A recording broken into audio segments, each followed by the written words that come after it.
the majority coalition in the National Assembly. This is not a matter for determination by any individual or office. It is simple arithmetic.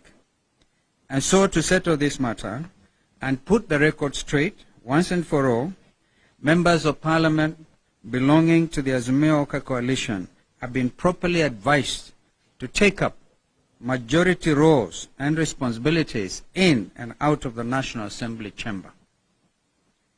The Ruto administration has started off on the wrong footing on almost every front.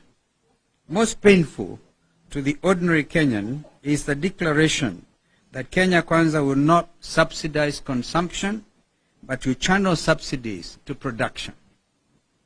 What a quick about turn against the ordinary Kenyan struggling to afford a basic meal a day. A government that can't feed our people has no business being in office. The import of this statement by the Ruto administration is that this government is committed to collecting taxes from the suffering masses to give a lifeline to big manufacturers of food and non-food items.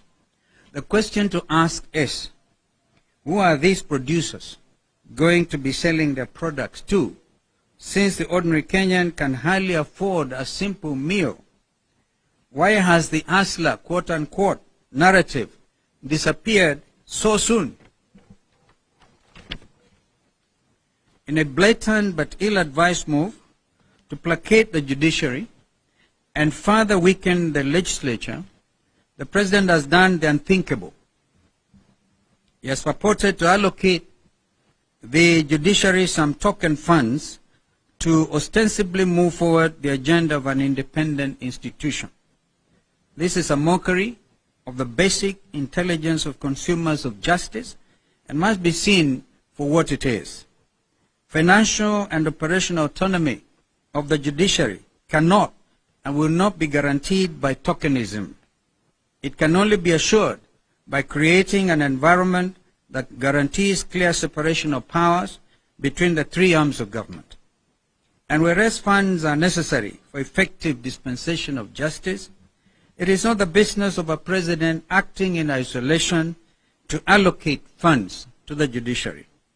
Appropriation of funds to public institutions is a constitutional mandate of Parliament. The president must tame his appetite for throwing money at institutions to buy friendship. He must keep up the judiciary and let the legislature do its work. As part of the Ruto administration's vindictive agenda, plans have already been initiated to hound out of office the 4 IEBC commissioners, namely Juliana Cherera, Francis Wanderi, Irene Masit, and Justice Nyang'aya, plus the Deputy CEO, very hard-working Madam Ruth Kulundu, for refusing to toe the line. We totally condemn this brazen act of witch hunt and demand that the President and his agents leave those officers alone. On our part, we commit to do whatever it takes to protect those officers from any attempts to infringe their basic rights. We have noted several cases of disproportionate allocation of nomination slots for MCAs to political parties across the country. For instance, in Tana River County, Ford Kenya won 1 MCA seat and was allocated 1 nomination slot. In the same county, Wiper Democratic Movement won 2 MCA slots but was not allocated any nomination slot. Similar cases clearly... Sorry, okay? Yeah. Okay. Yeah. We can actually take a seat, right? Yeah. So, let our brother take a seat. And was allocated 1 nomination slot. In the same county, Wiper Democratic Movement won 2 MCA slots, but was not allocated